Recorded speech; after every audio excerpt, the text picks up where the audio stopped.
Bon, comme je le disais cette semaine, il va rien falloir attendre du Paris Saint-Germain, en tout cas jusqu'à la fin du mois d'août, puisque les premiers matchs de la saison en Ligue 1 vont servir un minima de préparation pour le reste de la saison. Et ce soir, on l'a bien vu face au FC Nantes, victoire 1-0 du Paris Saint-Germain sur une frappe contrée de Vitinha à l'heure de jeu. Eh bien, le Paris Saint-Germain n'avait tout simplement pas les jambes pour pouvoir accélérer contre cette équipe du FC Nantes. Et ça, évidemment, Nantes l'avait anticipé, bloc très bas des Nantais, avec très peu d'espace laissé dans leur dos par les joueurs canaris. En première mi-temps, le Paris Saint-Germain s'en remettait à Mbaye et à Bradley Barcola pour tenter d'accélérer. Très peu aidé par Lucas Hernandez et Warren Zaïre-Emery qui jouaient latéraux ce soir. Les deux ailiers du Paris Saint-Germain se sont retrouvés constamment en 1 contre 2 ou contre 3 à devoir faire la différence tout seul. Lorsque le ballon était dans les pieds de Vitinha ou de Lee Kang-in placé au milieu de terrain, enfin le Paris Saint-Germain pouvait se créer des situations dangereuses et des décalages intéressants. Lee Kang-in, encore lui, qui termine le match comme étant le joueur qui a créé le plus d'occasions, qui a donné le plus de balles de but à ses partenaires. Encore une fois, je ne comprends toujours pas la hate contre ce joueur qui donne absolument tout ce qu'il peut au Paris Saint-Germain, mais surtout qui donne des balles de but. Lorsque les Avengers sont rentrés en seconde période, le Paris Saint-Germain a eu un peu plus de maîtrise technique,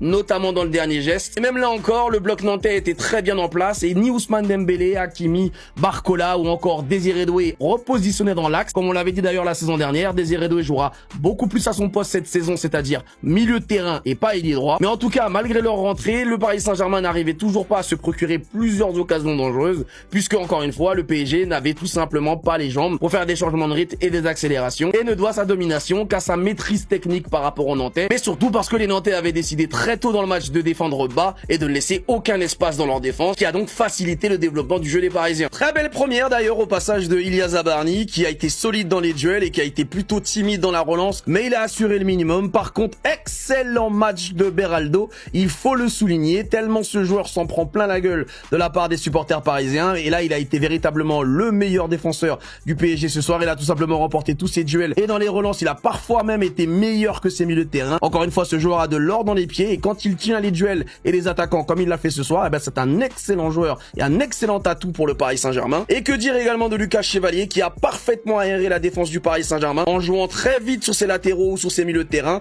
et en trouvant parfois ses attaquants par des longues passes de 60 mètres extrêmement bien précises. Il a fait voir son jeu au pied ce soir et a montré pourquoi le Paris Saint-Germain pourra compter sur lui dans la saison. Bref, on a vu la surprise que Valdemar Kita a réservée aux Parisiens, c'est-à-dire une déclaration complètement grotesque où il a félicité les Brésiliens de bien s'être acclimatés à la France, mais surtout d'être des bons chrétiens.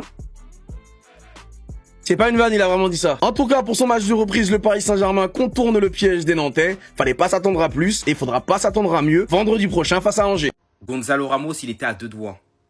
À deux doigts de reproduire l'un des buts les plus iconiques de la carrière de Paoletta, légende du Paris Saint-Germain, contre l'OM. On se rappelle, il a mis le piqué sur Barthez, qui a fini dans les cages dans un angle impossible. Et aujourd'hui, la première du PSG avec ce maillot rouge, 90, Ramos, malheureusement, il frappe la barre. Pourquoi je précise le maillot 90? Parce qu'ils ont littéralement fait la promo avec lui. Ça aurait été marrant que ce soit lui qui marque, en plus il est portugais comme lui. Le PSG qui remporte son match 1-0 face à Nantes, à défaut d'avoir pu faire une pré-saison, aujourd'hui ils ont fait reposer les cadres. Dans la défense, ils ont changé tout le monde. Et en attaque, ils ont mis Ramos et Mbaye. Ils sont en train de faire leur pré-saison.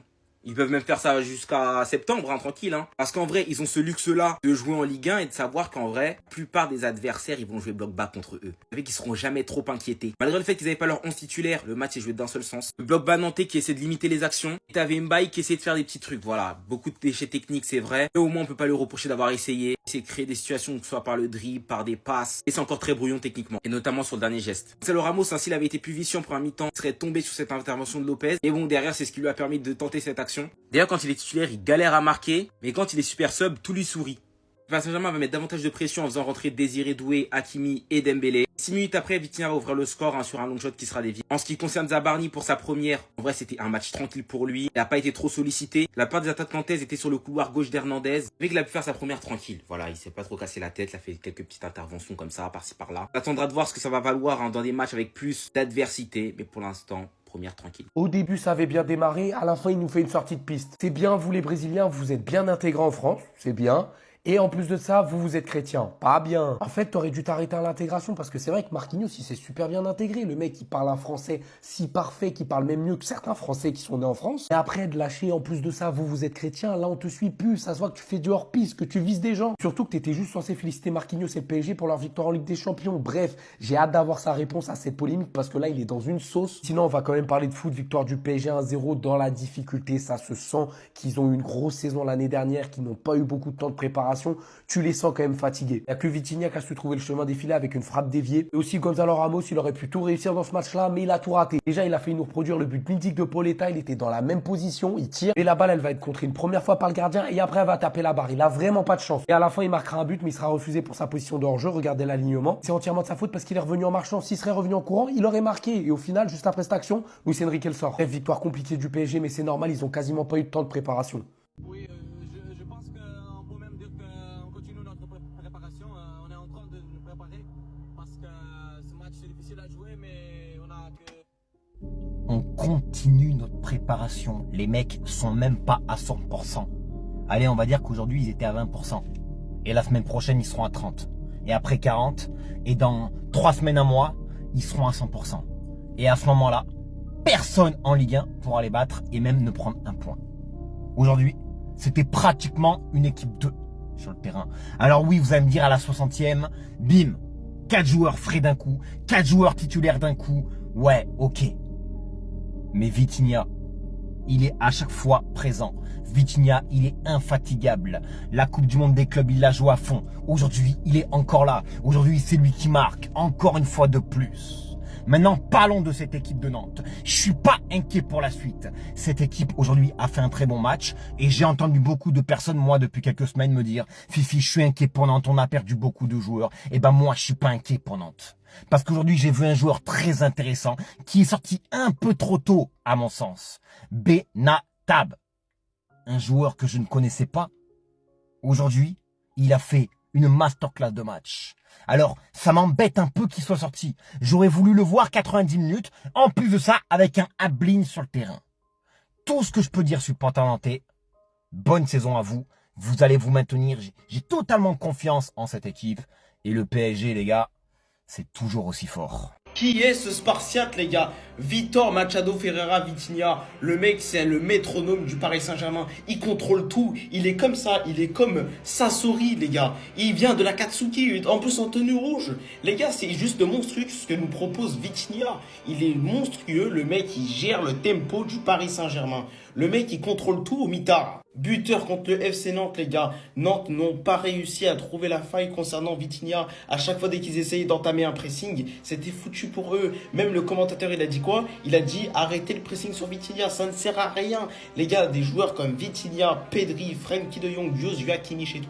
Faut pas mener de pressing contre eux. Toni Kroos, Iniesta, Modric. Faut arrêter, les gars, comme a dit Moussa. Il faut arrêter d'aller sur des mecs comme Vitinha, Pedri et tout ça. Faut pas aller dedans. Sinon, tu vas te manger le retour de flamme, les gars. Vous allez vous manger des trucs de fou avec lui. Lui, c'est un sorcier, lui. Mais les gars, voici le classement de cette première journée de Ligue 1. On a le Paris Saint-Germain premier. Bon, là, ils sont tous ex-aequo. Mais là, ils sont troisième. Là, ici, on a Lyon. Et là, juste de l'autre côté, on a l'Olympique de Marseille. Mais ça, on va pas les voir ici. Mais en tout cas, ça promet, les gars, cette journée de Ligue 1. Ça promet. Vous êtes pas prêts, les gars. Je vous le dis, vous êtes pas prêts. Victoire 1-0 du Paris Saint-Germain ce soir avec l'équipe B. L'équipe B, l'équipe réserve des joueurs de 17 ans. L'équipe B, frérot. L'équipe B, on gagne 1-0 tranquille, sans forcer. Zabarnyi, phénoménal. Zabarnyi, c'est la Tour Eiffel, c'est l'Arc de Triomphe, c'est la muraille de Chine. Honnêtement, je pense que très clairement, Marquinhos ne va plus revoir la défense centrale. Mais déjà que contre Tottenham, t'as pas de préparation, alors qu'eux, ils ont 6 semaines de préparation et tu gagnes la Super Coupe d'Europe en étant mené 2-0, en revenant à 2 buts partout. Tu te permets de rater un penalty en séance de tir au but et tu gagnes quand même.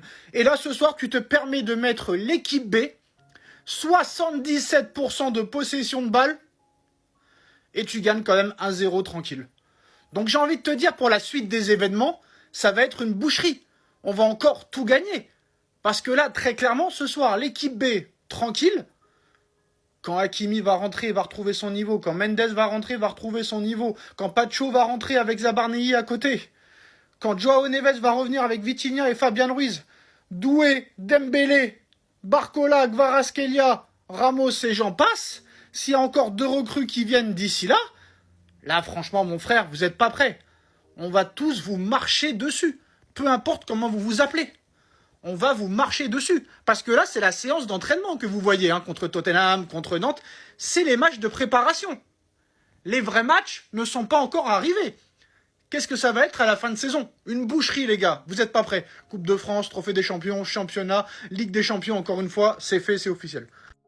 C'est bien, vous les Brésiliens, vous êtes bien intégrés en France et en plus de ça, vous êtes chrétiens. La déclaration complètement raciste, ridicule du président du FC Nantes, Valdemar Kita, à Marquinhos avant le coup d'envoi. Voilà, il a rendu hommage au Paris Saint-Germain et à Marquinhos.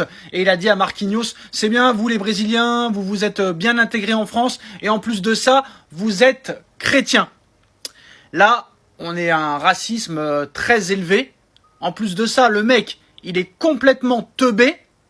Il y a les caméras devant toi, il y a les photos devant toi, il y a les micros autour de toi, et tu te permets de dire ça. Donc déjà, t'es bête, mais en plus, c'est honteux. Parce que là, il vise très clairement les musulmans. Hein. Il s'en fout des juifs. Hein. Là, il vise les musulmans.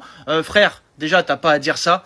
Déjà, quoi qu'il en soit, si t'es pas content, tu peux retourner dans ton pays, en Pologne, si t'es pas content de la France. Déjà, ça, c'est la première chose.